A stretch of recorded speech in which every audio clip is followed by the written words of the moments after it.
Privilégio estar aqui com você no programa Expondo as Escrituras.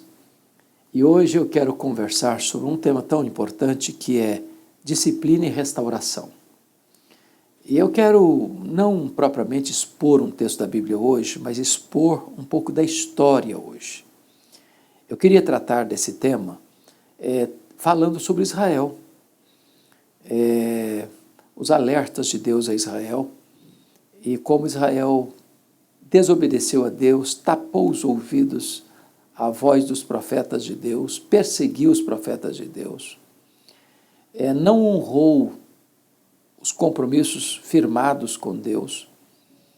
E como Deus alertou esse povo de que a desobediência acarreta em disciplina. E Deus não permite que o seu povo peque confortavelmente. E assim aconteceu com Israel. A disciplina veio, mas também a restauração. Então, me permita iniciar aqui com a história da monarquia em Israel, rejeitando o governo de Deus, a teocracia. Então, nós temos um período de 120 anos de monarquia com Saul, com Davi e com Salomão, 40 anos cada um. Depois da morte de Salomão, que alcançou o apogeu da glória, da riqueza, com a morte dele em 931 a.C., o sucessor dele, o seu filho Roboão, não teve a mesma sabedoria do pai, não teve a mesma habilidade política, nem a mesma destreza administrativa, nem sequer compromisso com Deus. Então, das 12 tribos, 10 delas seguiram a liderança cismática de Jeroboão I, formando o que nós chamamos de Reino do Norte, Israel, cuja capital veio a ser Samaria. Esse Reino do Norte teve 19 reis e durou 209 anos, ou seja, de 931 a 722, quando a Assíria cerca Jerusalém e toma, melhor dizendo, cerca Samaria, toma Samaria e leva essas tribos para a escravidão, deixando também alguns ali e trazendo outros povos estrangeiros para formar um povo misto, sincrético e miscigenação de raça, formando o povo samaritano. Pois bem, nesse período de 209 anos do Reino do Norte, nenhum rei andou com Deus, embora Deus tivesse levantado profetas no Reino do Norte, como Amós, como Oséias, né? Mas eles não ouviram, e então o cativeiro chegou. Quem não escuta a voz do amor, escutará a voz da chibata. Quem não obedece, vai ser disciplinado. É assim na vida, e é assim com o povo de Deus. As duas tribos do sul, a Benjamim e Judá, fiéis à dinastia davídica, permaneceram um pouco mais, né? Porque no Reino do Sul de Judá, alternou-se no governo homens bons e homens maus, reis piedosos e reis impiedosos. Mas, à medida que o tempo foi avançando, o Reino do Sul também se corrompeu. Por demais. Deus levantou Isaías, Deus levantou Miqueias, né? Deus levantou Joel, e esses profetas alertaram a tribo de Judá, o reino de Judá, sobre os perigos da idolatria, sobre os riscos de não levar Deus a sério, os riscos de não voltar-se para a palavra de Deus. Porém, os reis que desobedeceram a Deus não quiseram ouvir, taparam os ouvidos. Para você ter uma ideia, o próprio profeta Isaías foi assassinado pelo rei Manassés, cerrado ao meio. O profeta Jeremias foi jogado num buraco, porque ele alertou o povo acerca da sua fé mística, sincrética, acerca do templo. E então, porque não ouviram a voz de Deus, a disciplina chegou. E então, no ano 606, Nabucodonosor cercou Jerusalém, levou os vasos do templo de Jerusalém e alguns nobres para a Babilônia como escravos. Dentre eles estava Daniel e os seus 3 amigos. 10 anos depois, a Babilônia volta a invadir Jerusalém, cercar Jerusalém, e leva mais uma leva para a escravidão. Dentre eles estava Ezequiel, que era de uma família sacerdotal, mas que vai exercer o seu ministério profético na Babilônia. Mas em 586, Nabucodonosor, com o seu poderoso exército, cercou Jerusalém. Não tendo mais Jerusalém capacidade de resistência, porque dentro dos muros não tinha mais provisão e as pessoas começaram a passar fome. E Jeremias relata no seu livro Lamentações de Jeremias que mais felizes foram os que morreram à espada do que os que morreram de fome, a ponto das mães comerem os corpos de seus próprios filhos. Um desespero pleno, total. E então, quando Jerusalém já não tinha mais a mínima chance de resistência, a horda dos caldeus entrou em Jerusalém e destruiu o templo de Salomão, e arrasou a cidade, e arrebentou com os muros da cidade, queimou as portas da cidade. A cidade foi completamente destruída. As pessoas foram mortas, jovens forçados, crianças pisadas, velhos pisados como lama nas ruas. E Nabucodonosor, então, leva para a Babilônia mais de 1.400 quilômetros, e o povo caminhando a pé pelo deserto, sendo levado como escravo para a Babilônia. Porém, o mesmo Deus que disciplina é o Deus que restaura. Porque a disciplina é amarga, como amargo às vezes é o remédio que cura. A disciplina não é ausência de amor. Disciplina é amor responsável. Porque o maior perigo para Israel não era nem o sofrimento, nem mesmo a escravidão. O maior perigo era o pecado, era afastar-se de Deus, era caminhar assodadamente rumo ao pecado. Então, o que Deus fez? Deus disciplinou o seu povo. Deus disciplinou o seu povo.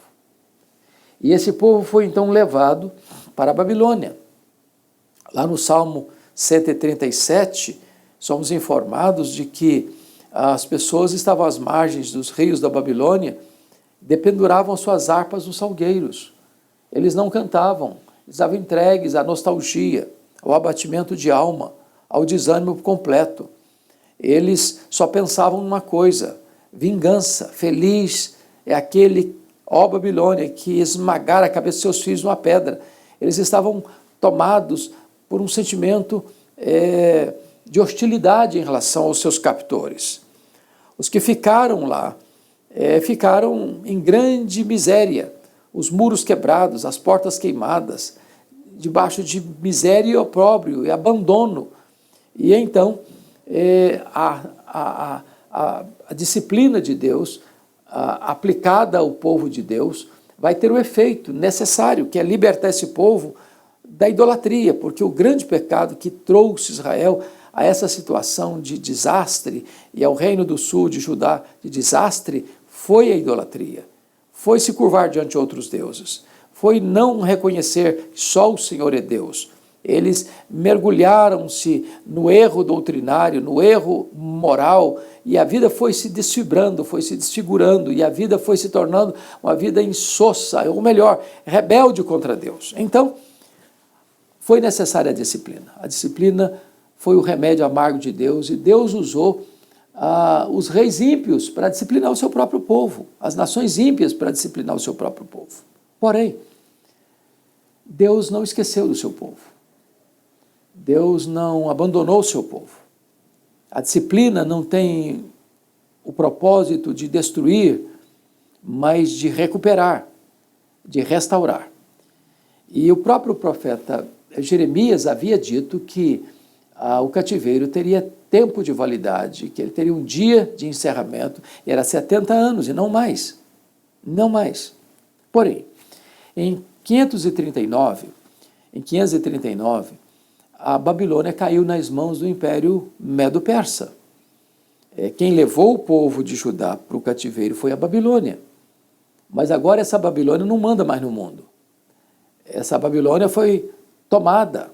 A inexpugnável cidade da Babilônia, com seus muros, que podia passar uma carruagem em cima dos muros, com as suas torres imponentes, com uma das 7 maravilhas do mundo antigo, os jardins suspensos da Babilônia, essa cidade poderosa, essa cidade invulnerável, inexpugnável, foi tomada numa noite de bebedeira do rei Beltazar, de profanação dos vasos sagrados.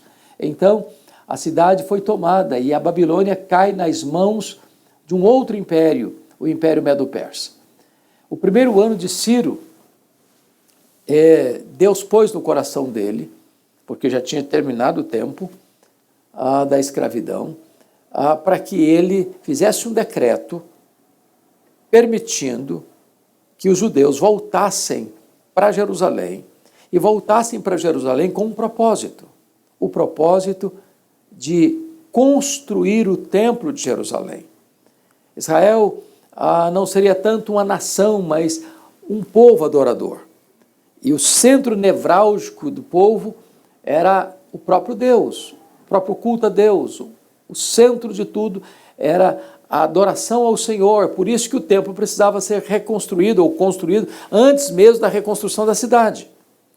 Então Ciro determina essa volta, determina recursos para essa volta, determina que os judeus que não voltassem deveriam ajudar esta leva que voltou, foram quase 50 mil pessoas, sob a liderança de Zorobabel, que vai se tornar um governador, juntamente com Josué, que era o sumo sacerdote, com muita gente, com sacerdotes, com levitas, com servidores do templo, com todos os recursos que podiam. Então, eles foram, no ano 539, para a restauração de Jerusalém, mormente, da reconstrução do templo, da construção do templo. Porém, quando lá chegaram, eles enfrentaram um problema. Que problema? É que os samaritanos, que era aquele povo que foi misturado com outras nações lá da tribo do norte, das tribos do norte, ao redor de Jerusalém, tentaram destruir o sonho e o projeto, se unindo com os judeus que voltaram, para destruí-los, para derrotá-los. Eles não tinham interesse na reconstrução de Jerusalém, mas Zorobabel definitivamente não aceitou essa proposta. Não é união a qualquer preço, não se tem unidade fora da verdade. E eles então começaram a tramar contra esses judeus que estavam construindo, escreveram a carta ao rei, dizendo que esses judeus tinham más intenções e que eles queriam reconstruir a cidade para não pagar mais impostos, que eles se rebelariam, porque Jerusalém era uma cidade rebelde, sempre fora rebelde. E com esses argumentos, eles conseguiram com que o rei determinasse a paralisação da obra. Então, os sacerdotes voltaram cada um para o seu canto, cada um cuidando da sua vida, cada um cuidando das suas casas, começaram a construir casas apaineladas, com luxo, enquanto a casa de Deus estava ainda mal acabada, só tinha sido lançado os fundamentos, mas a obra estava lá a míngua, sem qualquer trabalho de reconstrução ou de construção. Foi quando Deus levantou o profeta Ageu e o profeta Zacarias para encorajar o povo a prosseguir. Bom, mas é nessa conjuntura que surge um outro problema. E é o livro de Ester que nos mostra essa outra situação. Agora nós estamos falando do reinado de Assuero, ou conhecido como Xerxes I, que governou do ano 486 ao ano 465. E o rei Assuero, ou Xerxes I, está fazendo uma festa inusitada de 180 dias, conclamando todos os príncipes, todos os líderes das 127 províncias do seu vasto império, porque ele queria um revanche contra os gregos, numa guerra contra os gregos. E ele queria mostrar o poder que tinha a Pérsia, né, para encorajar a todos a se lançarem nessa batalha. Aconteceu que nessa festa surgiu um fato esquisito. Já bêbado diante dos seus nobres, diante dos seus príncipes, ele mandou que a rainha Vasti viesse à presença dos seus convidados, trajando a coroa real, trajando talvez as vestes reais. Alguns dizem que ela deveria só trajar a coroa, não há nenhuma segurança de que ela tenha vindo, o pedido é que ela viesse nua para mostrar a beleza do seu corpo. O fato é que a rainha Vasti desobedece à ordem peremptória do rei Xerxes I, Assuero, e ele é então induzido ou aconselhado pelos seus conselheiros a demitir, a depor a rainha Vasti do seu posto. E assim ele fez. Logo em seguida ele vai para essa guerra contra os gregos e sofre uma acachapante derrota dos gregos e volta agora não só sem rainha, mas volta também humilhado e completamente fracassado diante desse embate militar. Então ele é aconselhado pelos seus mais próximos a fazer um grande concurso de beleza em todo o império e convocar moças de todo o império, as virgens mais belas de todas as 127 províncias. E assim foi feito.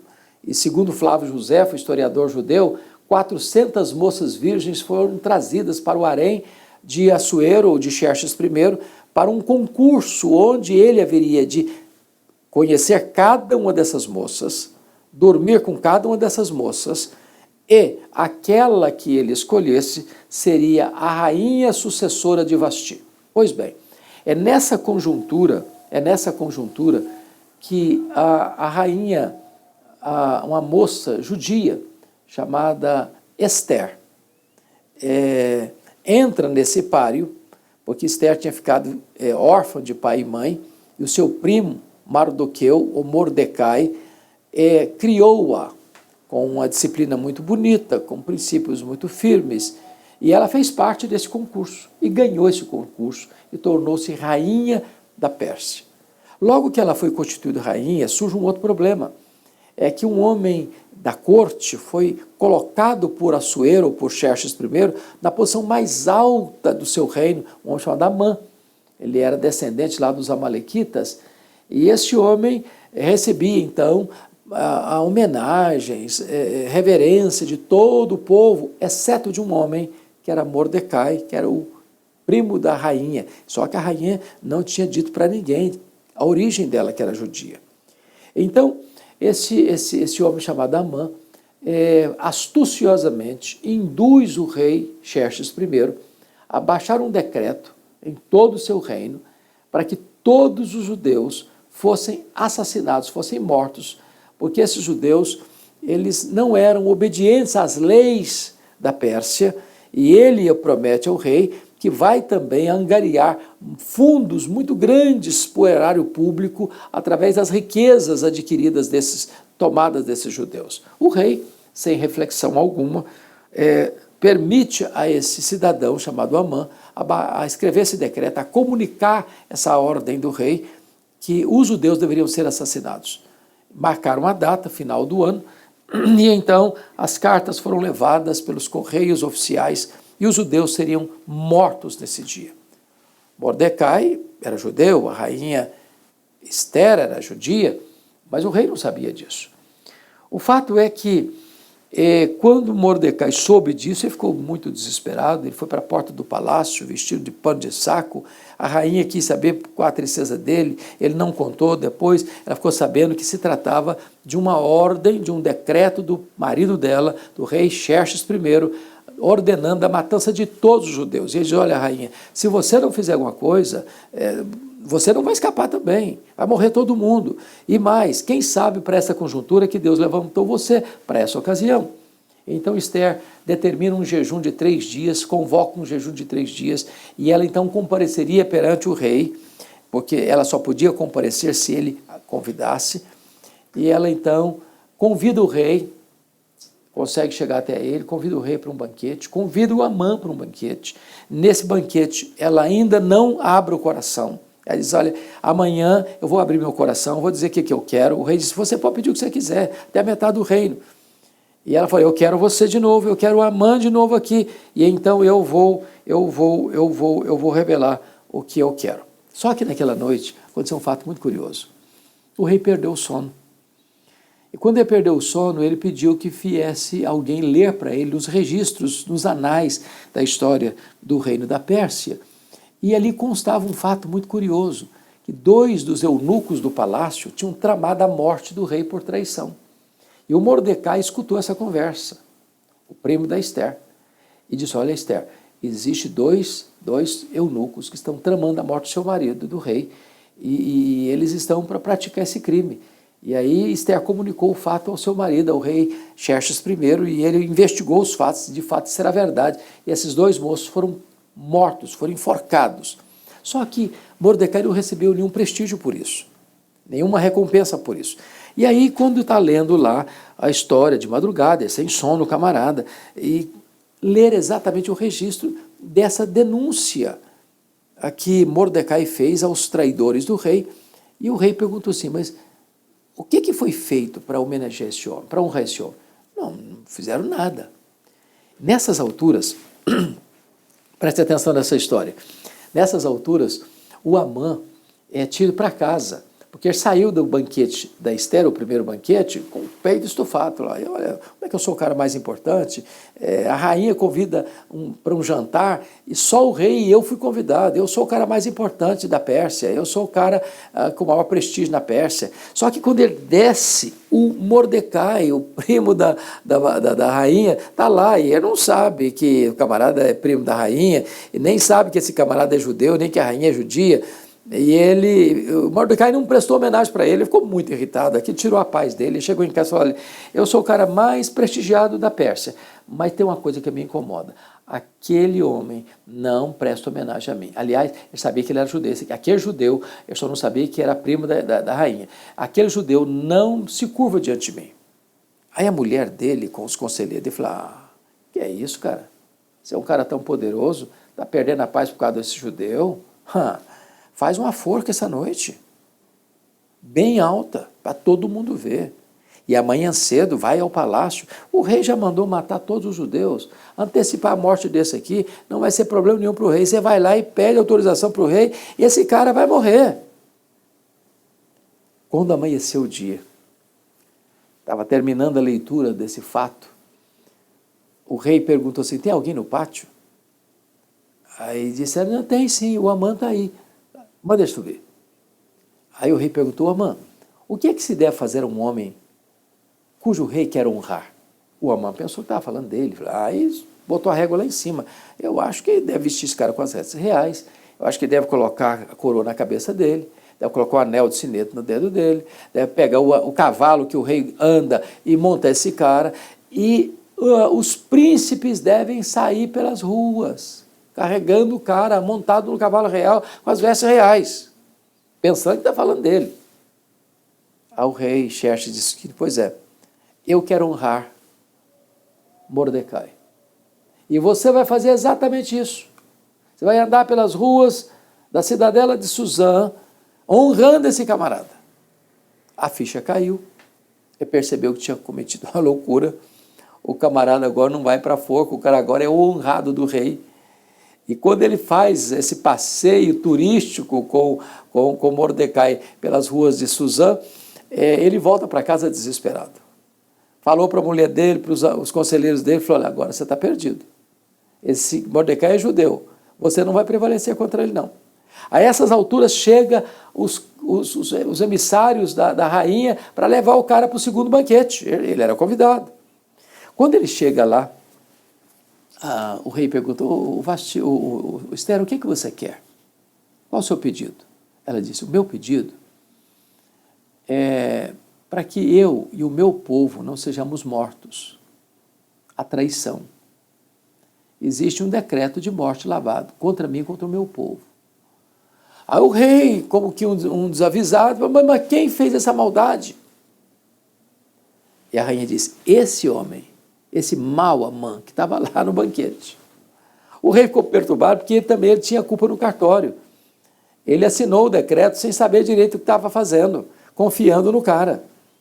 Ele saiu para o palácio, para o jardim do palácio, e o Amã ficou perto da rainha, tentando buscar um alívio para o seu problema, para a rainha defendê-lo. E nesse assodamento de pedir à rainha, ele acabou se lançando sobre ela, no divã real, na cama real. Quando entra o rei, encontra uma mãe em cima da sua mulher. Falou, mas o que esse cara está querendo? Ainda abusar da minha mulher na minha casa. E aí os que estavam presentes cobriram a cabeça do Amã, e alguém chegou, o principal dos eunucos, falou, olha, ele montou uma forca essa noite para matar o Mordecai. E o rei disse, pode então enforque esse cara na própria forca que ele levantou para Mordecai. E Amã é enforcado na própria forca que armou para o seu inimigo. O povo judeu foi agora, por um novo decreto do rei Xerxes, a ter direito de defesa. Os sátrapas, os 127 sátrapas das 127 províncias apoiaram os judeus. E no dia que seria o dia da matança dos judeus, os judeus tiveram uma retumbante vitória. E Deus livrou o seu povo de uma maneira miraculosa na Pérsia. Logo depois disso, vem o governo de Artaxerxes. E então mais uma leva de judeus vai para Israel, vai para Jerusalém, sob a liderança de Esdras, com recursos de ouro, de prata, agora para terminar a obra do templo, no sentido de fazer as coisas funcionarem, ensinar a lei de Deus. E Esdras chega lá e vê com muita tristeza aqueles judeus que tinham voltado, estavam se casando com mulheres estrangeiras de novo, que foi uma das causas da idolatria que levou o cativeiro. Ele rasga a roupa, ele chora diante de Deus, confronta o povo, acerta a situação. No ano 444, o rei Artaxerxes, no período Artaxerxes, Anani vai fazer uma visita para Neemias, ele era o copeiro do rei, e Neemias perguntou para ele, como é que ficaram aqueles que não foram para o cativeiro, que ficaram lá? Como é que está a cidade do sepulcro dos nossos pais? Como é que está a situação lá? Isso 142 anos depois que Jerusalém foi tomada pelos caldeus. A resposta de Anani foi, a cidade está diante de grande miséria e opróbrio. Os muros estão destruídos, as portas queimadas a fogo. Neemias, que tinha uma posição de muita honra e muito prestígio no Império Persa, começa a chorar, começa a jejuar e vai falar com o rei e pede ao rei, então, a possibilidade de voltar para a sua terra e reconstruir os muros. E aquilo que tinha 142 anos, que ninguém tinha a mínima perspectiva de restaurar, diz a Bíblia que Neemias foi, com recursos, com madeira, com pessoas, com dinheiro, com prestígio. Diagnostica o problema quando chega, convoca as pessoas para o trabalho, cria mecanismos de organização, estabelece que todas as pessoas precisam entrar na obra, homens, mulheres, ricos, pobres, sacerdotes e leigos, todo mundo, e em 52 dias, em tempo recorde, os muros são reconstruídos, as portas são levantadas, e a cidade está, mais uma vez, restaurada, sob a liderança de Neemias. O Deus que disciplina é o Deus que restaura. Se os judeus foram levados em 3 levas para a Babilônia, 606, 596, 586, os judeus retornam para Jerusalém em 3 levas, sob a liderança de Zorobabel, para a reconstrução do templo, sob a liderança de Esdras, para o ensino da lei, e sob a liderança de Neemias, para a reconstrução dos muros, das portas e da cidade.